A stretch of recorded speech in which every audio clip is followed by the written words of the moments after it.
হজরত ইসমাইল আলাইহিওয়াসাল্লাম থেকেই মক্কায় মানব বসতি গড়ে ওঠে। তিনি ১৩৭ বছর বেঁচে ছিলেন। এতদিন জীবিত ছিলেন ততদিনই ছিলেন মক্কায় নেতা এবং কাবাঘরের মোতোয়াল্লি। তার মৃত্যুর পর তার দুই পুত্র নাবেদ এবং কায়দার মক্কায় শাসনকার্য পরিচালনা করেন। এই দুজনের মধ্যে কে আগে এবং কে পরে ক্ষমতাশীল ছিলেন এ ব্যাপারে মতভেদ রয়েছে। এদের পরে এদের নানা মাজাজ ইবনে জোরহামি ক্ষমতা গ্রহণ করেন। এমনি করে মক্কার শাসন ক্ষমতা জোরহামিদের হাতে চলে যায়। দীর্ঘদিন এ ক্ষমতা তাদের কাছে থাকে। হজরত ইসমাইল আলাইহিওয়াসাল্লাম তার পিতার সাথে কাবাঘর নির্মাণ করায় যদিও তার বংশধরদের একটি সম্মানজনক অবস্থা ছিল, কিন্তু ক্ষমতা ও নেতৃত্বে পরবর্তী সময়ে তাদের কোনো অংশ ছিল না। বছরের পর বছর কেটে যায়, কিন্তু হজরত ইসমাইল আলাইহিওয়াসাল্লাম এর বংশধররা অজ্ঞাত পরিচয় অবস্থা থেকে বাইরে আসতে পারেননি। বক্তে নসের আবির্ভাবের কিছুকাল আগে বনু জোরহামের ক্ষমতা দুর্বল হয়ে পড়ে এবং মক্কার রাজনৈতিক গগনে আদনানীদের রাজনৈতিক নক্ষত্র চমকাতে শুরু করে। এর প্রমাণ এই যে ইরক নামে জায়গায় বক্তে নসর আরবদের সাথে যে যুদ্ধ করেন, সেই যুদ্ধে আরব সেনাদলের অধিনায়কদের মধ্যে জোরহাম গোত্রের কেউ ছিলেন না। খ্রিস্টপূর্ব ৫৮৭ সালে বক্তে নসরের দ্বিতীয় অভিযানের সময় বনু আদনান ইয়েমেনে পালিয়ে যায়। সেই বনি ইসরায়েলের নবী ছিলেন হজরত ইয়ারমিয়াহ আলাইহিওয়াসাল্লাম। তিনি আদনানের পুত্র মায়েদকে সঙ্গে নিয়ে সিরিয়ায় যান। বক্তে নসের দাপট হ্রাস পাওয়ার পর মায়েদ মক্কায় ফিরে আসেন। এ সময়ে তিনি লক্ষ্য করেন যে মক্কায় জোহামের গোত্রের জোরসাম নামে শুরু একজন লোক রয়েছেন। জোরসাম ছিলেন জোরহামার গোত্র। মায়াত তখন জোরসামের কন্যা মায়নার সাথে বিবাহ বন্ধনে আবদ্ধ হন। তার গর্ভ থেকে নায়ার জন্মগ্রহণ করেন। সে সময় মক্কায় জোরহামের অবস্থা খুব খারাপ হয়ে গিয়েছিল। দারিদ্র্যের নিষ্পেষণে তারা ছিল জর্জরিত। এর ফলে তারা কাবাঘর তোয়াফ করতে আসা লোকদের ওপর বাড়াবাড়ি শুরু করে দেয়, এমনকি কাবাঘরের অর্থসম্পদ আত্মসাৎ করতেও দ্বিধাবোধ করেনি। বনু আদনান বনু জোহামের এসব কাজে ভেতরে ভেতরে ছিল দারুণ অসন্তুষ্ট। ফলে বনু খোজায়া মারাজ জাহরানে অভিযানের সময় আদনান বংশের লোকদের লোভকে কাজে লাগায়। বনু খোজায়া আদনান গোত্রের বনু বকর ইবনে আবদে মান্নাফ ইবনে কেনানাকে সঙ্গে নিয়ে বনু জোরহামের বিরুদ্ধে যুদ্ধ ঘোষণা করে। যুদ্ধে বনু জোরহাম পরাজিত হয়ে মক্কা থেকে বিতাড়িত হয়। এ ঘটনা ঘটেছিল খ্রিস্টীয় দ্বিতীয় শতাব্দীর মাঝামাঝি সময়ে। মক্কা ছেড়ে যাওয়ার সময় বনু জোরহাম জমজম কূপ ভরাট করে দেয়। এ সময় তারা জমজমে কয়েকটি ঐতিহাসিক নিদর্শন নিক্ষেপ করে তা প্রায় ভরাট করে ফেলে। মুহাম্মদ ইবনে ইসহাক লিখেছেন, আমর ইবনে হারেস মায়ে জোরহামি কাবাঘরের দুটি সোনার হরিণ এবং কাবার কোণে স্থাপিত হাজরে আসওয়াদকে বের করে জমজম কূপে প্রথিত করে। এরপর তারা জোরহাম গোত্রের সবাইকে সঙ্গে নিয়ে ইয়েমনে চলে যায়। বনু জোরহাম মক্কা থেকে বহিষ্কৃত হওয়া এবং ক্ষমতা হারানোর ব্যথা ভুলতে পারছিল না। জোরহাম গোত্রের আম নামক এক ব্যক্তি এ সম্পর্কে রচিত কবিতায় বলেছেন, আজুন থেকর সাফা পর্যন্ত মিত্র কেউ নেই, রাতের মহফিলে নেই গল্প বলার কেউ। নেই কেন, আমরা তো এখানের অধিবাসী, সময়ের আরবতনে ভাঙ্গা কপাল, হায় রে হায়, আজ আমাদের করে দিয়েছে সর্বহারা। হজরত ইসমাইল আলাইহিওয়াসাল্লাম এর সময়কাল ছিল খ্রিস্টপূর্ব প্রায় ২০০০ বছর আগে। এ হিসাব অনুযায়ী মক্কায় জোরহাম গোত্রের অস্তিত্ব ছিল ২১০০ বছর। প্রায় ২০০০ বছর তারা রাজত্ব করেছিল। বনু খোজায়া মক্কায় তাদের আধিপত্য বিস্তারের পর বনু বকরকে বাদ দিয়ে শাসনকার্য পরিচালনা করতে থাকে। তবে মর্যাদাসম্পন্ন ৩ পদে মোদারি গোত্রের লোকদের অধিষ্ঠিত করা হয়। পদ ৩টি নিম্নরূপ: ১. হাজিদের আরাফাত থেকে মোদালেফায় নিয়ে যাওয়া এবং ইয়াউমুন নাহারে হাজিদের মিনা থেকে রওয়ানা হওয়ার পরয়ানা প্রদান। ১৩ই জিলহজ হচ্ছে ইয়াউমুন নাহার, এই দিন হচ্ছে হজ্জে শেষ দিন। এই মর্যাদা ইলিয়াস ইবনে মোদায়ের পরিবার বনু শাওম ইবনে মাররার অধিকারে ছিল। এদেরকে সোফা বলা হতো। সোফার একজন লোক পাথর নিক্ষেপ না করা পর্যন্ত ১৩ই জিলহজ হাজিরা পাথর নিক্ষেপ করতে পারতেন না। হাজিদের পাথর নিক্ষেপ এবং মিনার রওয়ানা হওয়ার সময় সোফার লোকেরা মিনার একমাত্র পথ আকবার দুপাশে দাঁড়িয়ে থাকত। তাদের যাওয়া শেষ না হওয়া পর্যন্ত কোনো হাজি সে পথ অতিক্রম করতে পারত না। তাদের যাওয়ার পর অন্য লোকদের যাওয়ার অনুমতি দেয়া হতো। সোফাদের পর এই বিরল সম্মান বনু তামিমের একটি পরিবার বনু সাদ ইবনে জায়েদ মানাত লাভ করে। ২. ১০ই জিলহজ সকালে মোদালেফা থেকে মিনার যাওয়ার সম্মান বনু আদনানের অধিকারে ছিল। ৩. হারাম মাসসমূহ এগিয়ে নেয়া এবং পিছিয়ে নেয়া। বনু কেনানহ গোত্রের একটি শাখা বনু তামিম ইবনে আদি এই মর্যাদার অধিকারী ছিল। মক্কার ওপর বনু খোজায়া গোত্রের আধিপত্য ৩০০ বছর স্থায়ী ছিল। এই সময় আদনানী গোত্রসমূহ মক্কা এবং হেজায় থেকে বের হয়ে নজদ, ইরাকের বিভিন্ন এলাকা, বাহরাইন এবং অন্যত্র প্রসারিত হয়। মক্কার আশেপাশে কুরাইশদের কয়েকটি শাখা অবশিষ্ট থাকে। এরা ছিল বেদুইন। এদের পৃথক পৃথক দল ছিল এবং বনু কেনানায় এদের কয়েকটি বিচ্ছিন্ন পরিবার বসবাস করছিল। মক্কার শাসন পরিচালনা ও কাবাঘরের রক্ষণাবেক্ষণে এদের কোনো ভূমিকা ছিল না। এরপর কুসাই ইবনে কেলাবের আবির্ভাব ঘটে। কুসাই সম্পর্কে বলা হয়ে থাকে যে সে মায়ের কোলে থাকতেই তার পিতার মৃত্যু হয়। এরপর তার মা বনু ওজরা গোত্রের এক ব্যক্তির সাথে বিবাহ বন্ধনে আবদ্ধ হন। স্বামীর গোত্র সিরিয়ায় থাকায় কুসাইয়ের মা সিরিয়ায় চলে যান। কুসাইকেও সঙ্গে নিয়ে যান। যৌবক হওয়ার পর কুসাই মক্কা ফিরে আসেন। সে সময় মক্কার গভর্নর ছিলেন হোলাইল ইবনে হাবশিয়া খোয়াই। কুসাই হোলাইলের কন্যা হোবাকে বিয়ের প্রস্তাব পাঠান। হোলাইল সে প্রস্তাব গ্রহণ করে হোবাকে বিবাহ দেন। হোলাইলের মৃত্যুর পর মক্কা ও কাবাঘরের ওপর আধিপত্যের বিষয় নিয়ে খোয়াই এবং কুরাইশদের সঙ্গে যুদ্ধ হয়। এই যুদ্ধে জয়লাভ করে কুসাই মক্কায় শাসন ক্ষমতা এবং কাবাঘরের রক্ষণাবেক্ষণের অধিকার লাভ করেন। এই যুদ্ধের কারণ কি ছিল? এ সম্পর্কে 3টি বিবরণ পাওয়া যায়। প্রথমত, কুসাইয়ের বংশধরদের সংখ্যা বৃদ্ধি এবং ধনসম্পদের প্রাচুর্য আসার পর কুসাইয়ের সামাজিক মর্যাদা ও প্রতিপত্তি বেড়ে যায়। এদিকে হোলাইলের মৃত্যু হলে কুসাই চিন্তা করলেন যে বনু খোজায়া এবং বনু বকরের পরিবর্তে কাবাঘরের রক্ষণাবেক্ষণ এবং মক্কার শাসন পরিচালনার জন্য আমি উপযুক্ত। তিনি একথাও চিন্তা করেছিলেন যে কুরাইশরা নির্ভেজাল শুধু তাদেরই রয়েছে। এসব কথা চিন্তা করে কুসাই কুরাইশ এবং বনু খোয়া গোত্রের কয়েকজন লোকের সাথে আলোচনা করেন। তিনি অভিমত ব্যক্ত করেন যে বনু খোয়া এবং বনু বকরকে মক্কা থেকে বের করে না দেয়ার কোনো যুক্তি আছে কি? সবাই তার সাথে ঐক্যমত প্রকাশ এবং সমর্থন জানাল। দ্বিতীয়ত, মৃত্যুর সময় হজরত কুসাই রাজি আল্লাহু তাআলা আনহুয়ের শ্বশুর হোলাইল অসিয়ত করেছিলেন যে কুসাই কাবা ঘরের রক্ষণাবেক্ষণ এবং মক্কা শাসন করবেন। তৃতীয়ত, হোলাইল তার কন্যা হোবাকে কাবাঘরের রক্ষণাবেক্ষণের দায়িত্ব অর্পণ করেছিলেন। আবু গিবশান খোয়াইকে উকিল নিযুক্ত করা হয়। হোবার প্রতিনিধি হিসাবে আবু গিবশান কাবাঘরের রক্ষণাবেক্ষণ করতেন। হোলাইলের মৃত্যুর পর কুসাই এক মশক মদের বিনিময়ে আবু গিবশানের কাছ থেকে কাবার রক্ষণাবেক্ষণের ক্ষমতা ক্রয় করেন। কিন্তু খোয়া গোত্র এ ক্রয়বিক্রয় অনুমোদন করেনি। তারা কুসাইকে কাবাঘরে যেতে বাধা দেয়। এর ফলে কুসাই বনু খোয়াদের মক্কা থেকে বের করে দেওয়ার জন্য কুরাইশ এবং বনু কেনানাদের একত্রিত করে। কুসাইয়ের ডাকে সবাই সাড়া দেয় এবং বনু খোয়াদের মক্কা থেকে বের করে দেয়া হয়। মোট কথা, কারণ যাই হোক না কেন, ঘটনাধারা ছিল এরূপ যে হোলাইলের মৃত্যুর পর সোফা গোত্রের লোকেরা ইতিপূর্বে যা করত তারা তাই করতে চাইল। এ সময় কুসাই কোরাইশ এবং কেনানা গোত্রের লোকদের একত্রিত করেন। আকবার পথের ধারে সমবেত লোকদের কুসাই বললেন, তোমরা চেয়ে আমরা এ সম্মানের অধিক যোগ্য। একথার পর উভয় পক্ষে তুমুল সংঘর্ষ শুরু হয় এবং কুসাই সোফাদের কাছ থেকে মর্যাদা ছিনিয়ে নেন। এ সময়ে বনু খোজায়া এবং বনু বকর গোত্রের লোকেরা কুসাইয়ের সাথে একাত্মতা প্রকাশ করার পরিবর্তে তার বিরোধিতা করে। এতে কুসাই তাদের হুমকি দেন। ফলে উভয় পক্ষে যুদ্ধ বেঁধে যায় এবং বহু লোক মারা যায়। যুদ্ধের পর সন্ধির শর্ত অনুযায়ী কুসাই মক্কায় প্রশাসনিক ব্যবস্থা পুনর্বিন্যাস করেন। মক্কার বিভিন্ন এলাকা থেকে কোরাইশদের ডেকে আনে তাদেরকে প্রশাসনের সাথে যুক্ত করে। এছাড়া তিনি প্রত্যেক কোরাইশ পরিবারের বসবাসের জন্য নির্দিষ্ট স্থান বরাদ্দ করেন। মাসের হিসাব গণনাকারী আলে সফওয়ানদের বনু আদওয়ান এবং বনু মাররা ইবনে আউফকে তাদের পদমর্যাদায় টিকিয়ে রাখেন।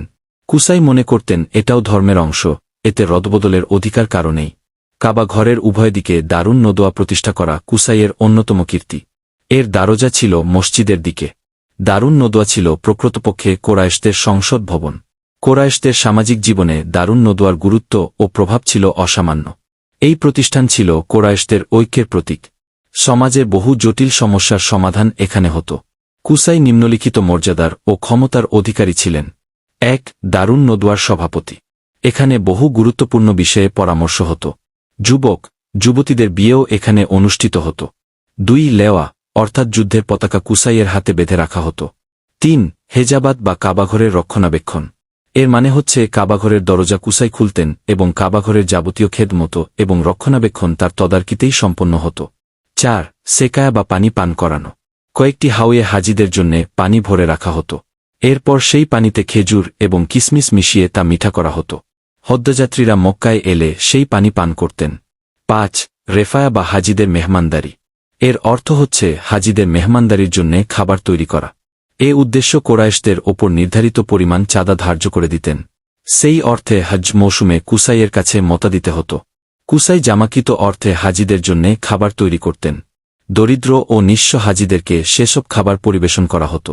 যেসব হাজির কাছে বাড়ি ফিরে যাওয়ার অর্থ সম্বল থাকত না তাদের সাহায্য করা হতো। কুসাই উল্লেখিত সকল প্রকার পদমর্যাদার অধিকারী ছিলেন। কুসাইয়ের জ্যেষ্ঠ পুত্রের নাম ছিল আবদুদ্দার। দ্বিতীয় পুত্রের নাম ছিল আবদে মান্নাফ। দ্বিতীয় পুত্র কুসাইয়ের জীবদ্দশাতেই নেতৃত্ব কর্তৃত্বের উচ্চ মর্যাদায় অধিষ্ঠিত হন। এ কারণে তার জ্যেষ্ঠপুত্র আবদুদ্দারকে বলেছিলেন, ওরা যদিও তোমাকে ছাড়িয়ে গেছে, কিন্তু আমি তোমাকে তাদের সম্মর্যাদার উন্নীত করব। এরপর কুসাই সকল পদমর্যাদার ব্যাপারে আবদুদ্দারকে উত্তরসূরি করে ওসিয়ত করে যান। অর্থাৎ দারুন নদোয়ার সভাপতি, কাবাঘরের রক্ষণাবেক্ষণ, যুদ্ধের পতাকা বহন, হাজিদের পানি পান এবং মেহমানদারি সব কিছুরই দায়িত্ব তিনি আবদুদ্দারকে ন্যস্ত করেন। জীবদ্দশায় কুসাইয়ের কোনো কথা এবং কাজের কেউ প্রতিবাদ করত না, বরং সব কিছু সবাই বিনা প্রতিবাদে মেনে নিত। এ কারণে মৃত্যুর পরেও তার সব সিদ্ধান্ত সবাই বিনা সমালোচনায় মেনে নিয়েছিল। কুসাইয়ের সন্তানরা পিতার ওসিয়তের প্রতি পূর্ণ সম্মান প্রদর্শন করেন। আবদে মান্নাফের মৃত্যুর পর তার সন্তানেরা চাচাতো ভাইদের উল্লেখিত বিষয়গুলোতে দর্শসাক্ষী শুরু করে। চাচাতো ভাইদের এক পদমর্যাদার সমালোচনা করে তারা অসন্তোষ প্রকাশ করতে থাকে। এর ফলে কুরাইশরা দুই ভাগে বিভক্ত হয়ে যায়। উভয় দলের মধ্যে যুদ্ধ বেঁধে যাওয়ার উপক্রম হয়, কিন্তু এক পর্যায়ে উভয় পক্ষ আপোষ নিষ্পত্তির প্রসঙ্গ উত্থাপন করে এবং বিভিন্ন মর্যাদার নিজেদের মধ্যে ভাগ বাটোয়ারা করে নেয়। এরপর হাজিদের পানি পান করানো এবং আতিথেয়তার দায়িত্ব বনু আবদে মান্নাফের ওপর ন্যস্ত করা হয়। দারুন নদওয়ার নেতৃত্ব এবং কাবা ঘরের রক্ষণাবেক্ষণের দায়িত্ব আবদুদ্দারের সন্তানদের হাতে থাকে। অর্জিত পদ মর্যাদার ব্যাপারে আবদে মান্নাফের সন্তানেরা কোরা অর্থাৎ লটারির ব্যবস্থা করেন। কোরায় আবদে মান্নাফের পুত্র হাশেমের নাম ওঠে। এর ফলে হাশেম সারা জীবন হাজিদের পানি পান করানো এবং হাজিদের মেহমানদারির দায়িত্ব পালন করেন। হাশেমের মৃত্যুর পর তার ভাই মোত্তালেব এর দায়িত্ব গ্রহণ করেন। মোত্তালেবের পর তার ভ্রাতুষ্পুত্র আব্দুল মোত্তালেবের ওপর দায়িত্ব ন্যস্ত করেন। তিনি ছিলেন হযরত রসূলুল্লাহ সাল্লাল্লাহু আলাইহি ওয়াসাল্লাম এর দাদা। আব্দুল মোত্তালেবের পর তার সন্তানরা এই পবিত্র দায়িত্ব লাভ করেন। ইলামের আরবভাবের পর আব্দুল মোত্তালেবের পুত্র আব্বাস দায়িত্ব লাভ করেন। এসব ছাড়া আরও কিছু পদমর্যাদা ছিল, যেসব কোরাইশরা নিজেদের মধ্যে ভাগ করে নেন। এসব পদমর্যাদার মাধ্যমে কোরাইশরা একটি ছোটখাট সরকার গঠন করে রেখেছিলেন। সে সরকারের ব্যবস্থাপনা ছিল অনেকটা বর্তমানে সংসদীয় পদ্ধতির মতো। পদমর্যাদার রূপরেখা ছিল নিম্নরূপ: ১ ইসার অর্থাৎ ফালগিরি, ভাগ্য জানার জন্য মূর্তিদের কাছে যে তীর রাখা হতো সে তীরের রক্ষণাবেক্ষণ, এই মর্যাদা ছিল বনু জমহের কাছে। ২ অর্থ ব্যবস্থাপনা, মূর্তিদের নৈকট্য লাভের জন্য যেসব উপঢৌকন, নয়রানা এবং কোরবানি পেশ করা হতো তার ব্যবস্থাপনা। এছাড়া ঝগড়া বিবাদের ফয়সালা করার দায়িত্ব বনু সাহাম দেয়া হয়েছিল। ৩ শুরা, সম্মান বনু আসাদের কাছে ছিল। ৪ আশনাক, ক্ষতিপূরণ এবং জরিমানার অর্থ আদায় ও বন্টন, বনু তাইম গোত্র মর্যাদায় অধিষ্ঠিত ছিল। ৫ উকাব, জাতীয় পতাকা বহন, দায়িত্ব বনু উমাহিয়া গোত্রের ওপর ন্যস্ত ছিল। ৬ কুব্বা, সাময়িক ছাউনির ব্যবস্থাপনা এবং সৈন্যদের অধিনায়কত্ব, সম্মান বনু মাকচুমের অধিকার ছিল। ৭ সাফায়াত, সফর সম্পর্কিত বিষয় তত্ত্বাবধান, দায়িত্ব বনু আদি গোত্র পালন করত। ৮ আরবের অন্যান্য অংশের প্রশাসনিক অবস্থা। ইতিপূর্বে কাহাতানি এবং আদনানি আরবের দেশ ত্যাগের কথা আলোচনা করা হয়েছে এবং উল্লেখ করা হয়েছে। সমগ্র দেশ আরবের এসব গোত্রের মধ্যে ভাগ করে দেয়া হয়েছে।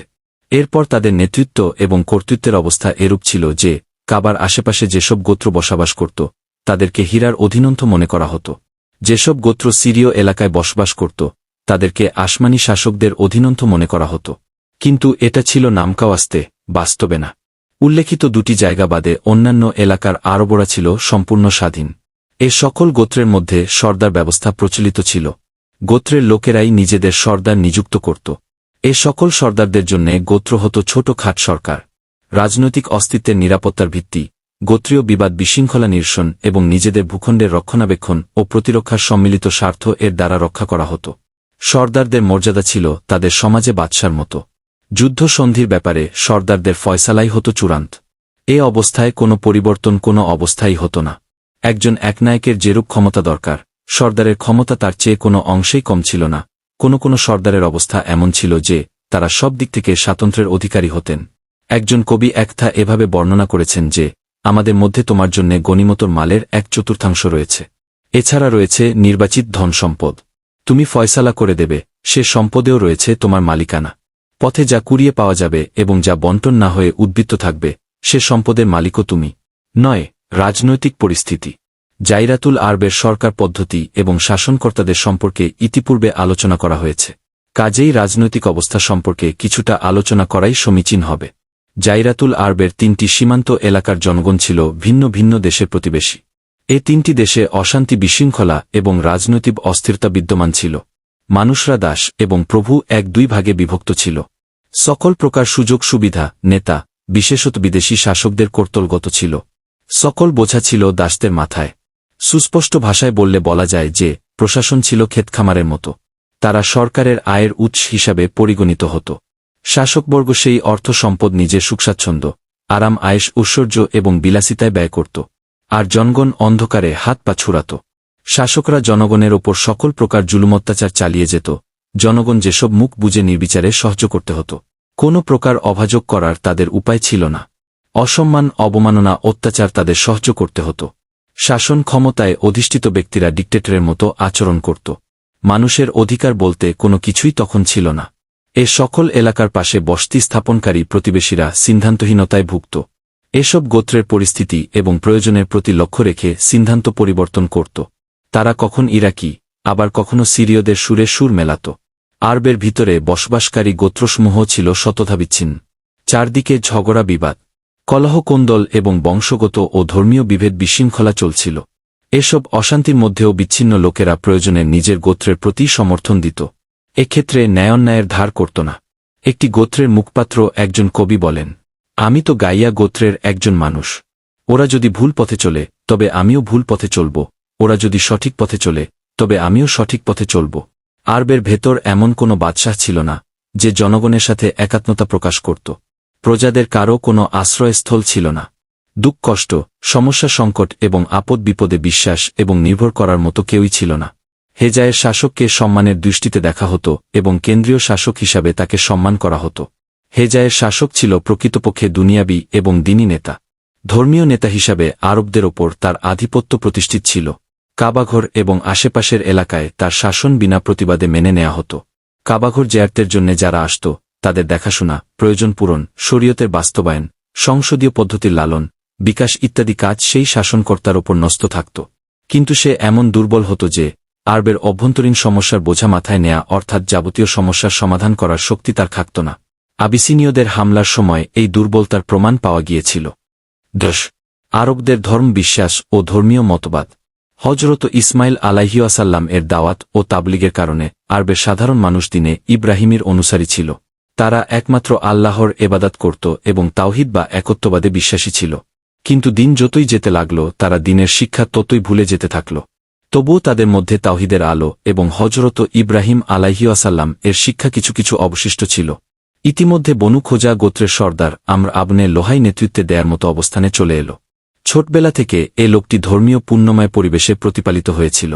ধর্মীয় বিভিন্ন বিষয়ে তার আগ্রহ ছিল অসামান্য। সাধারণ মানুষ তাকে ভালোবাসার চোখে দেখত এবং নেতৃস্থানীয় ধর্মীয় বিশেষজ্ঞ হিসাবে মনে করে তার অনুসরণ করত। এই পর্যায়ে এ লোকটি সিরিয়া সফর করে। সেখানে যে মূর্তিপূজা করা হচ্ছে সে মনে করল এটাও বুঝি আসলেই একটা ভালো কাজ। সিরিয়ায় অনেক নবী আবির্ভূত হয়েছেন এবং আসমানি কিতাব নাইল হয়েছে। কাজেই সিরিয়ার জনগণ যা করেছে সেটা নিশ্চয়ই ভালো এবং পুণ্যর কাজ। এরূপ চিন্তা করে সিরিয়া থেকে ফেরার পথে সে হোবাল নামের এক মূর্তি নিয়ে এসে সেই মূর্তি কাবাঘরের ভেতর স্থাপন করল। এরপর সে মক্কাবাসীদের সেই মূর্তিপূজার মাধ্যমে আল্লাহর সাথে শিরক করার আহ্বান জানাল।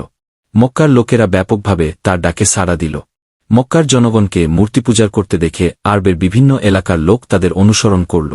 কাবাঘরের রক্ষণাবেক্ষণকারীদের বৃহত্তর আরবের লোকেরা মনে করত ধর্মগুরু। এ কারণে তারাও মূর্তিপূজায় মক্কার লোকদের অনুসরণ করল। এমনি করে আরবের মূর্তিপূজার প্রচলন হল। হোবাল ছাড়াও আরবের প্রাচীন মূর্তি ছিল মানাত।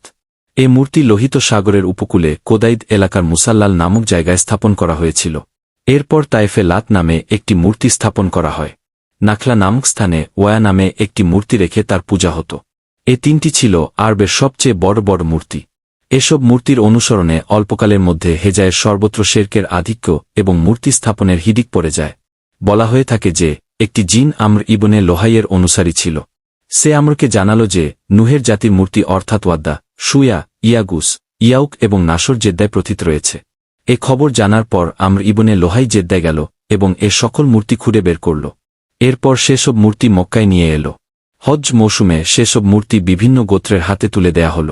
গোত্রগুলো নিজ নিজ এলাকায় সেসব মূর্তি নিয়ে গেল। এমনিভাবে প্রত্যেক গোত্র এবং পর্যায়ক্রমে প্রত্যেক ঘরে ঘরে মূর্তি স্থাপিত হল। পালাক্রমে পৌত্তালিকরা কাবাঘরের মূর্তি দ্বারা পরিপূর্ণ করল। মক্কা বিজয়ের সময়ে কাবার ঘরের ৩৬০টি মূর্তি ছিল। রসূলুল্লাহ সাল্লাল্লাহু আলাইহি ওয়াসাল্লাম নিজ হাতে সেসব মূর্তি ভাঙ্গেন। তিনি একটি ছুরি দিয়ে গুঁতো দিতেন, সাথে সাথে সে মূর্তি নিচে পড়ে যেত। এরপর তার নির্দেশে সব মূর্তি কাবাঘর থেকে বাইরে বের করে পুড়িয়ে ফেলা হয়েছিল। মোট কথা শিরক এবং মূর্তি পূজা ছিল আয়ামে জাহেলিয়াতে সবচেয়ে বড় ধর্মীয় কাজ। মূর্তি পূজা করে মনে করত যে তারা হজরত ইব্রাহিম আলাইহিওয়াসাল্লাম এর দিনের ওপরই রয়েছে। পৌত্তলিকদের মধ্যে মূর্তিপূজার কিছু বিশেষ নিয়ম প্রচলিত ছিল। এর অধিকাংশই ছিল আমর ইবনে লোহাইয়ের আবিষ্কার। আমরের এ সকল কাজকে মক্কার লোকেরা প্রশংসার চোখে দেখত। ইব্রাহিমের দিনে পরিবর্তন নয়, বরং এসবকে তারা মনে করত বেদাতে হাসানা। নিচে পৌত্তলিকদের মূর্তি পূজার কয়েকটি প্রচলিত রেওয়াজ তুলে ধরা হচ্ছে। ১. আইয়ামের জাহিলিয়াতে পৌত্তলিকরা মূর্তির সামনে নিবেদিত চিত্তে বসে থাকত এবং তাদের কাছে আশ্রয় চাইত। তাদের জোরে জোরে ডাকত এবং প্রয়োজন পূরণ, মুশকিল আসান বা সমস্যা সমাধানের জন্য তাদের কাছে সাহায্য চাইত। তারা বিশ্বাস করত যে মূর্তিরা আল্লাহর কাছে সুপারিশ করে তাদের উদ্দেশ্য পূর্ণ করিয়ে দেবে। ২. মূর্তিগুলোর উদ্দেশ্য হজ্জ এবং তাওয়াফ করা হতো। তাদের সামনে অনুনয় বিনয় করা হতো, তাদের সেজদা করা হতো। ৩. মূর্তিগুলোর জন্য উপঢৌকন এবং নয়রানা পেশ করা হতো। কোরবানি পশু অনেক সময় মূর্তির আস্তানায় নিয়ে জবাই করা হতো, তবে সেটা করা হতো মুতির নামে। অয়বাইয়ের এই উভয় রকমের কথা কোরআনে আল্লাহ উল্লেখ করেছেন। সেই পশু হারাম করা হয়েছে যা মূর্তিপূজার বেদির উপর বলি দেয়া হয়। আল্লাহ তাআলা আরও বলেন, এসব পশুর গোশত খেও না যার ওপর আল্লাহর নাম নেয়া হয়নি, অর্থাৎ গায়রুল্লাহর নামে জবাই করা হয়েছে এমন কিছুই আহার করো না। ৪. মূর্তির সন্তুষ্টি লাভের একটা উপায় এটা ছিল যে পৌত্তলিকরা তাদের পানাহারের জিনিস, উৎপাদিত ফসল এবং চতুষ্পদ জন্তুর একাংশ মূর্তির জন্য পৃথক করে রাখত। মজার বিষয় হচ্ছে তারা আল্লাহর জন্যে একটা অংশ রাখত। পরে বিভিন্ন অবস্থার প্রেক্ষিতে আল্লাহর জন্যে রাখা অংশ মূর্তির কাছে পেশ করত, কিন্তু মূর্তির রাখা অংশ কোনো অবস্থায় আল্লাহর কাছে পেশ করত না। ৫. যেমন আল্লাহ তাআলা বলেন, আল্লাহ যেসব শস্য ও পশু সৃষ্টি করেছেন তন্মধ্যে থেকে তারা আল্লাহর জন্যে একাংশ নির্দিষ্ট করে এবং নিজেদের ধারণা মতে বলে তা আল্লাহর কাছে পৌঁছে না, কিন্তু যা আল্লাহর অংশ তা তাদের দেবতাদের কাছে পৌঁছায়। তারা যা মীমাংসা করে তার বড়ই নিকৃষ্ট। ৬. মূর্তিদের সন্তুষ্টি পাওয়ার একটা উপায় তারা নির্ধারণ করেছিল যে পৌত্তলিকরা উৎপাদিত ফসল এবং চতুষ্পদ পশুর মধ্যে বিভিন্ন ধরনের করত। যেমন আল্লাহ তাআলা বলেন, তারা তাদের ধারণা অনুসারে বলে, এসব গবাদিপশু ও শস্যক্ষেত্র নিষিদ্ধ। আমরা যাকে ইচ্ছা করি সে ছাড়া কেউ এসব আহারে করতে পারবে না, এবং কতক গবাদিপশুর পিঠে আরোহণ নিষিদ্ধ করার সময় তারা আল্লাহর নামে নেয় না। ৭. এসব পশুর মধ্যে ছিল বাহিরা, সায়েবা, ওয়াসিলা এবং হামি। ইবনে ইসহাক বলেছেন, আর বাহিরা সায়েবার কন্যা শাবককে বলা হয়। সায়েবা সেই উটনীকে বলা হয় যার পর্যায়ক্রমে ১০ বার মাদি বাচ্চা হয়। এর মধ্যে কোনো নর বাচ্চা হয় না। মেহমান ছাড়া অন্য কেউ তার দুধ পান করে না। ১১ বারের সময় এই উটনী যে বাচ্চা দেয় সে বাচ্চাকে মায়ের সাথে স্বাধীনভাবে ছেড়ে দেয়া হয়। তার পিঠেও আরোহণ করা হয় না, তার পশম কাটা হয় না। মেহমান বাদে কেউ তার দুধ পান করে না। এই উটনী হচ্ছে বাহিরা, তার বাচ্চা হচ্ছে সায়েবা। ওয়াসিলা সেই বকরিকে বলা হয়ে যে বকরি দুটি করে ৫ বার পর্যায়ক্রমে মাদি বাচ্চা প্রসব করে, অর্থাৎ ৫ বারে ১০টি মাদি বাচ্চা দেয় এবং এর মধ্যে কোনো নর বাচ্চা দেয় না। এই বকরিকে ওয়াসিলা বলা হয় যেহেতু তারা সব বাচ্চাকে পরস্পর সাথে জুড়ে দেয়। এরপর এসব বকরি ষষ্ঠবারে যে বাচ্চা প্রসব করে সে বাচ্চা গোশত শুধু পুরুষেরা খেতে পারে, মহিলাদের জন্য তার গোশত নিষিদ্ধ। তবে কোনো বাচ্চা বা শাবক মৃত প্রসব করলে সেই বাচ্চাকে নারী পুরুষ সবাই খেতে পারে। হামি সেই পুরুষ উটকে বলা হয় যার বীর্য থেকে পরপর ১০টি মাদি বাচ্চা জন্ম নেয়, এর মাঝে কোনো নর বাচ্চা জন্ম না নেয়। এ ধরনের উটের পিঠ সংরক্ষিত রাখা হয়। এদের পিঠে কাউকে আহরণ করতে দেয়া হয় না, গায়ের পশম কাটা হয় না। উটের পালের মধ্যে এ উটকে স্বাধীনভাবে বিচরণের জন্য ছেড়ে দেয়া হয়। এছাড়া এদের দিয়ে অন্য কোনো প্রকার কাজও নেওয়া হয় না। আইয়ামে জাহেলিয়াতে প্রচলিত এসব প্রকারের মূর্তি পূজা এবং রীতিনীতির প্রতিবাদ করে আল্লাহ তাআলা কোরআনে বলেন, বাহিরা, সায়েবা, ওয়াসিলা এবং হামি আল্লাহ স্থির করেননি, কিন্তু কাফেররা আল্লাহর প্রতি মিথ্যা আরোপ করে এবং তাদের অধিকাংশই তা উপলব্ধি করে না। আল্লাহ তাআলা কোরআনে আরও বলেন, ওরা আরও বলে, এসব গবাদি পশুর গর্ভে যা রয়েছে তা আমাদের পুরুষদের জন্য নির্দিষ্ট এবং সেটা আমাদের স্ত্রীদের জন্য অবৈধ, আর সেটি যদি মৃত হয় তবে নারী পুরুষ সবাই ওতে অংশীদার। তাদের এরূপ বলার প্রতিফল তিনি তাদের দেবেন। তিনি প্রজ্ঞাময় ও সর্বজ্ঞ। চতুষ্পদ পশুদের উল্লেখিত শ্রেণীবিন্যাস অর্থাৎ বাহিরা, সায়েবা প্রভৃতির অন্য অর্থ বর্ণনা করা হয়েছে। ইবনে ইসহাকের ব্যাখ্যার সাথে এর কিছুটা পার্থক্য রয়েছে। হযরত সাইদ ইবনে মোসায়েব রাজি আল্লাহু তাআলা আনহু বলেন, এসব পশু হচ্ছে ওদের তাগুতাদের জন্যে।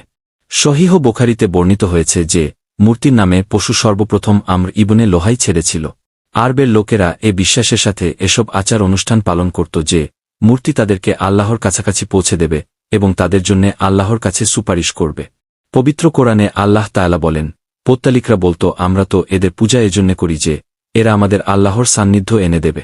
আল্লাহ তাআলা কোরআনে আরও বলেন, ওরা আল্লাহ ছাড়া যার ইবাদত করে তা ওদের ক্ষতিও করে না, উপকারও করে না। এরা বলে, এগুলো আল্লাহর কাছে আমাদের জন্য সুপারিশকারী। মক্কায় পৌত্তালিকরা আয়লাম অর্থাৎ ফালের তীর ব্যবহার করত।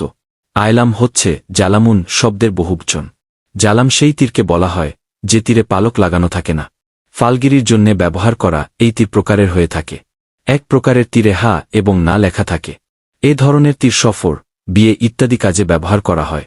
ফালে যদি হা প্রকাশ পায় তবে পরিকল্পিত কাজ করা হয়। যদি না লেখা থাকে তবে 1 বছরের জন্য স্থগিত রাখা হয়। পরের বছর পুনরায় সে কাজ করতে ফাল এর তীর ব্যবহার করা হয়। ফালগিরি দ্বিতীয় শ্রেণীর তীরের মধ্যে পানি, দিয়ত বা ক্ষতিপূরণ ইত্যাদি শব্দ উৎকীর্ণ থাকত। তৃতীয় প্রকারের তীরের মধ্যে লেখা থাকত তোমাদের মধ্য থেকে অথবা তোমাদের বাইরে থেকে। এ ধরনের তীরের কাজ ছিল যে কারো বংশ পরিচয়ের ক্ষেত্রে সন্দেহ থাকলে তাকে 100 উটসহ হোবাল মূর্তির সামনে হাইর করা হতো। সেসব উট তীরের মালিক সেবায়েতকে দেয়া হতো। সে এসব তীর একসাথে মিলিয়ে ঘোরাত, এলোমেলো করত, এরপর একটি তীর বের করত। যদি সেই তীরে লেখা থাকত যে তোমাদের মধ্যে থেকে, তবে সেই ব্যক্তি গোত্রের একজন সম্মানিত ব্যক্তি হিসাবে পরিগণিত হতো। যদি সেই তীরে লেখা থাকত যে তোমাদের বাইরের লোক, তবে সেই ব্যক্তিকে শক্রপক্ষের লোক মনে করা হতো। যদি তীরে গায়ে লেখা থাকত মিশ্র, তবে সেই ব্যক্তির পদমর্যাদার কোনো উন্নতি অবনতি হতো না। তাকে গোত্রের মধ্যে পূর্বের মতোই সাধারণভাবে জীবন যাপনের অধিকার দেয়া হতো। পৌত্তালিকদের মধ্যে প্রায় একই ধরনের আরও একটি রেওয়াজ চালু ছিল। সেটা হচ্ছে জুজা খেলা এবং জুয়ার তীর। এ তীরের চিহ্নিতকরণ অনুয়ারী উট জবাই করে সেই উটের গোশত বন্টন করা হতো। আরব পৌত্তালিকরা জাদুকর ও জ্যোতিষীদের কথার ওপর বিশ্বাসী রাখত। এরা ভবিষ্যতের ভালোমন্দ সম্পর্কে কথা বলত। কেউ দাবি করত যে তার অনুগত একটি জিন রয়েছে, সেই জিন তাকে খবর এনে দিচ্ছে। কেউ দাবি করত যে তার মধ্যে খোদা প্রদত্ত মেধা এবং বিচক্ষণতা রয়েছে। এই মেধা, বিচক্ষণতা এবং দূরদর্শিতার কারণে সে নির্ভুল ভবিষ্যবাণী করতে পারে। এদের মধ্যে আরাফ নামে একটা শ্রেণী ছিল। এরা চুরির ঘটনা সম্পর্কে কথা বলত। চোরাই মাল উদ্ধার এবং চুরির জায়গা এরা শনাক্ত করত। জ্যোতিষী সেসব লোককে বলা হতো যারা নক্ষত্রের গতি সম্পর্কে গবেষণা করত এবং হিসাব নিকাশ করে বিশ্বের ভবিষ্যৎ ঘটনা প্রবাহ সম্পর্কে ভবিষ্যবাণী করত। জ্যোতিষীর কথার ওপর বিশ্বাস স্থাপন প্রকৃতপক্ষে নক্ষত্রের ওপর বিশ্বাস স্থাপনের শামিল। মক্কার পৌত্তালিকরা নক্ষত্রের ওপর বিশ্বাস রাখত এবং বলত অমুক অমুক নক্ষত্র থেকে আমাদের ওপর বৃষ্টি বর্ষিত হয়। একই ধরনের আরও কাজ তারা ভালোমন্দে নিরূপণের জন্য করত। সেটা হচ্ছে খরগোশের খাটুর একখানি হাত ঝুলিয়ে দিত। কিছু দিনে মাস, কিছু পশু, কিছু নর এবং কিছু নারীকে তারা অশুভ মনে করত। অসুস্থ লোকদের স্পর্শ তারা দূরে থাকত এবং তার দেখাকে ক্ষতিকর মনে করত। রুহু বেরিয়ে যাওয়ার পর উল্লুকে পরিণত হয় বলে তারা ধারণা করত। নিহিত ব্যক্তি আত্মাইর কাছ থেকে বদলা নেয়া না হলে নিহিত ব্যক্তির রুহ শান্তি পায় না বলে তারা বিশ্বাস করত। নিহিত ব্যক্তির আত্মা পাহাড়ের প্রান্তরে ঘুরে বেড়ায় এবং পিপাসা পিপাসা আমাকে পান করাও বলি চিৎকার করতে থাকে বলে তারা বিশ্বাস করত। হত্যার ক্ষতিপূরণ নেয়া হলে নিহিত ব্যক্তির রুহ শান্তি পায় বলে তারা বিশ্বাস করত। 11 দিনে ইব্রাহিমীদের কোরাইশদের বিবাদ। আইয়ামে জাহেলিয়াতে লোকদের চিন্তা, বিশ্বাস কাজ সম্পর্কে মোটামুটি আলোকপাত করা হল। এসব কিছুর পাশাপাশি দিনে ইব্রাহিমীও তারা আংশিকভাবে পালন করত। অর্থাৎ ইব্রাহিমী দিন তারা পুরাপুরি ত্যাগ করেননি। তারা কাবা তওয়াফ করত, কাবাঘরের সম্মান করত, হজ্জ এবং ওমরাহ পালন করত, আরাফাত এবং মোদালেফায় অবস্থান করত এবং হাদির পশু কোরবানি করত। তবে দিনে ইব্রাহিমীতে তারা বেশ কিছু বেদায়াত যুক্ত করেছিল। নিচে তার কিছু উদাহরণ উল্লেখ করা যাচ্ছে। কোরাইশদের একটি বেজ্জাত ছিল এই যে তারা বলত আমরা হজরত ইব্রাহিম আলাইহিওয়াসাল্লাম এর সন্তান। কাবার পাশবান বা রক্ষণাবেক্ষণকারী, কাবাঘরের তত্ত্বাবধায়ক এবং মক্কার বাসিন্দা, আমাদের সম্মর্যাদার কেউ নেই, আমাদের সমতুল্য অধিকার কারো নেই। এ কারণে তারা নিজেদের নামকরণ করত হুসম, অর্থাৎ বাহাদুর এবং গরমজোশ। তারা বলত আমাদের অতি অসাধারণ মর্যাদা রয়েছে, কাজেই কাবাঘরের সীমানায় বাইরে যাওয়া আমাদের শোভনীয় নয়। হজ্জের সময়ে তারা আরাফাতে যেত না এবং নিয়ম অনুযায়ী সেখান থেকে প্রত্যাবর্তন করত না, বরং তারা মোদালেফায় অবস্থান করে সেখান থেকেই প্রত্যাবর্তন করত। আল্লাহ তাআলা এই বেজ্জাতকে সংশোধন করে বলেন, অতঃপর অন্যান্য লোক যেখা থেকে প্রত্যাবর্তন করে তোমরাও সেই স্থান থেকে প্রত্যাবর্তন করবে। পৌত্তালিকদের একটি বেজ্জাত ছিল এই যে তারা বলত হুমস অর্থাৎ কোরাইশদের জন্য এহরাম বাঁধা অবস্থায় পনির এবং ঘি তৈরি করা বৈধ নয়। পশমওয়ালা ঘরে অর্থাৎ কম্বলের তাঁবুতে প্রবেশ হওয়াও বৈধ নয়। এটাও বৈধ নয় যে ছায়া পেতে হলে চামড়ার তাঁবু ছাড়া অন্য কোথাও ছায়া লাভ করবে। তাদের একটি বেজ্জাত এটাও ছিল যে তারা বলত মক্কার বাইরে থেকে যারা হজ্জ বা ওমরাহ করতে আসবে তাদের নিয়ে আসা খাদ্য পানীয় খাওয়া বৈধ নয়। একটি বেজ্জাত এই ছিল যে তারা মক্কার বাইরের অধিবাসীদের আদেশ দিয়ে রেখেছিল যে তারা হরমে আসার পর প্রথম যে তোয়াফ করবে সেই তোয়াফ হুমস অর্থাৎ কোরাইশদের কাছ থেকে নেয়া কাপড়ে করতে হবে। যদি কাপড় না পেত তবে পুরুষেরা উলঙ্গ হয়ে তোয়াফ করত এবং মহিলারা সব পোশাক খুলে ফেলে একটি ছোট খোলা জামা পরিধান তোয়াফ করত। তোয়াফের সময়ে তারা এই কবিতা আবৃত্তি করত। লজ্জাস্থানের কিছুটা বা সবটুকু খুলে যাবে, আজ যেটুকু যাবে দেখা ভাবব না, অবৈধ কাজ। এ অশ্লীল আচরণ বন্ধ করতে আল্লাহ তাআলা এই আয়াত নাইল করেন, হে বনি আদম, প্রত্যেক নামায়ের সময় সুন্দর পরিচ্ছদ পরিধান করবে। যদি মক্কা বাইরে থেকে আসা কোনো পুরুষ বা নারী মক্কার বাইরে থেকে নিয়ে আসা পোশাকে তোয়াফে করত, তবে তোয়াফ শেষে সেই পোশাক ছুঁড়ে ফেলে দেয়া হতো। সে পোশাক নিজেও ব্যবহার করত না এবং অন্য কোনো ব্যবহার করত না। কোরাইশদের একটি বেজ্জাত এই ছিল যে তারা এহরাম বাঁধা অবস্থায় ঘরের দরজা দিয়ে প্রবেশ করত না, বরং ঘরের পেছনের দিকে একটা ছিদ্র করে নিত, সেই ছিদ্র দিয়ে প্রবেশ করত এবং বাইরে বের হতো। এ ধরনের অদ্ভুত কাজকে তারা পুণ্যের কাজ মনে করত। পবিত্র কোরআনে আল্লাহ তাআলা তাদেরকে এরূপ করতে নিষিদ্ধ করেছেন। আল্লাহ তাআলা বলেন, পেছন দিক দিয়ে তোমাদের গৃহ প্রবেশ করাতে পুণ্য নাই, কিন্তু পুণ্য আছে কেউ যদি তাকওয়া অবলম্বন করে। সুতরাং তোমরা দরজা দিয়ে ঘরে প্রবেশ করো। তোমরা আল্লাহকে ভয় করো যাতে তোমরা সফলকাম হতে পারো। এই ছিল পৌত্তালিকদের ধর্মীয় জীবনের রূপরেখা। এছাড়া জাইরাতুল আরবের বিভিন্ন এলাকায় ইহুদি, খ্রিস্টান, মাজুসিয়াত বা অগ্নিপূজক এবং সাবেই মতবাদের ব্যাপক প্রচলন ছিল। নিচে এদের সম্পর্কে কিছু আলোকপাত করা যাচ্ছে। জাইরাতুল আরবে ইহুদিদের ছিল দুটি যুগ। প্রথম যুগ ছিল সে সময় যখন বাবেল ও আশুর সরকার ফিলিস্তিন জয় করেছিল। এ সময়ে ইহুদিরা স্বদেশ ত্যাগ করতে বাধ্য হয়। সেই সরকারের কঠোর নির্যাতন নিষ্পেষণ এবং ইহুদি জনবসতির ধ্বংস সাধনের ফলে বহু সংখ্যক ইহুদি হেজায় ছেড়ে ফিলিস্তিনের উত্তরাঞ্চলে বসতি স্থাপন করেছিল। দ্বিতীয় যুগ ছিল সেই সময় যখন 70 ঈসাই সালে টাইটাস রোমীয় নেতৃত্বে রোমকরা ফিলিস্তিন অধিকার করে। সেই সময় রোমকদের ইহুদি নির্যাতন এবং ব্যাপক ধ্বংসযজ্ঞের ফলে বহু ইহুদি গোত্র হেজায় পালিয়ে আসে। এরা ইরানের খয়বর ও তাইমাসে বসতি গড়ে তোলে এবং দুর্গ নির্মাণ করে। এসব দেশ ত্যাগী ইহুদির সাথে মেলামেশার ফলে আরব অধিবাসীদের মধ্যে ইহুদি ধর্মচিন্তার প্রসার ঘটে। এর ফলে ইসলামের আরবিভাবের সময় যেসব ইহুদি গোত্র বিখ্যাত ছিল সেগুলো হচ্ছে খয়বর, নাইর, মোস্তালেক, কোরায়া, কাইনুকা, শামহুদি। অফা গ্রন্থের 116 পৃষ্ঠায় উল্লেখ করেছেন যে এ সময় ইহুদি গোত্রের সংখ্যা ছিল 20-এর বেশি। ইয়েমেনেও ইহুদিরা ছিল শক্তিশালী। তাবান আসাদ আবু কারাব নামে এক ব্যক্তির মাধ্যমে ইয়েমেনে ইহুদি মতবাদ প্রসার লাভ করে। যুদ্ধ করতে করতে সে ইয়াসরেব পৌঁছে। ইয়াসরেব যাওয়ার পর সে ইহুদি মতবাদের দীক্ষা নেয় এবং বনু কোরায়ার দুজন ইহুদি ধর্ম বিশেষজ্ঞকে সঙ্গে নিয়ে ইয়েমেনে পৌঁছে। এদের মাধ্যমে ইয়েমেনে ইহুদি মতবাদ প্রসার লাভ করে। আবু কারাবের পর তার পুত্র ইউসুফ জুনুয়াস ইয়েমেনে শাসন ক্ষমতা অধিকার করে। ইহুদি মতবাদের জোশে এই ব্যক্তি নায়রানের খ্রিস্টানদের ওপর হামলা চালায় এবং জোর করে তাদেরকে ইহুদি ধর্মে দীক্ষিত করার চেষ্টা করে, কিন্তু এতে তারা অস্বীকৃতি জানায়। ক্রুদ্ধ জুনুয়াস বিরাট গর্ত খনন করিয়ে সে গর্তে আগুন জ্বালিয়ে দেয়। এ ঘটনায় 20 থেকে 24 হাজার মানুষকে হত্যা করা হয়। 523 ঈসাই সালের অক্টোবর মাসে এ ঘটনা ঘটে। পবিত্র কোরআনের সূরা বুরুজে এ ঘটনার উল্লেখ রয়েছে। আরব দেশসমূহে ঈসাই বা খ্রিস্টধর্ম আবিসিনীয় এবং রোমক বিজয়ীদের মাধ্যমে প্রচালিত হয়েছিল। ইতিপূর্বেই উল্লেখ করা হয়েছে যে ইয়েমেনের ওপর আবিসিনীয়রা প্রথমবার 340 সালে আধিপত্য বিস্তার করে। 378 সাল পর্যন্ত এ অবস্থা বজায় ছিল। এ সময়ে ইয়েমেনে খ্রিস্টান মিশনারি কাজ করতে থাকে। সেই সময়ে ফেমিউন নামে একজন বিশিষ্ট সাধক নায়রান পৌঁছেন এবং স্থানীয় লোকদের মধ্যে ঈসাই বা খ্রিস্টান ধর্ম প্রচার করেন। নায়রানের অধিবাসীরা খ্রিস্টান ধর্মের সত্যতার প্রমাণ পাওয়ার পর খ্রিস্টান ধর্ম গ্রহণ করে। জুনুয়াসের হত্যাকাণ্ডের ক্ষতচিহ্ন তখনও মুছে যায়নি।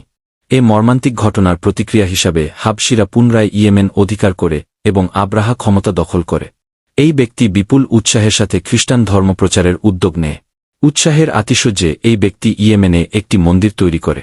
সে চাচ্ছিল যে ধর্মপ্রাণ মানুষেরা মক্কার কাবাঘরে গিয়ে তার তৈরি মন্দিরে যাবে।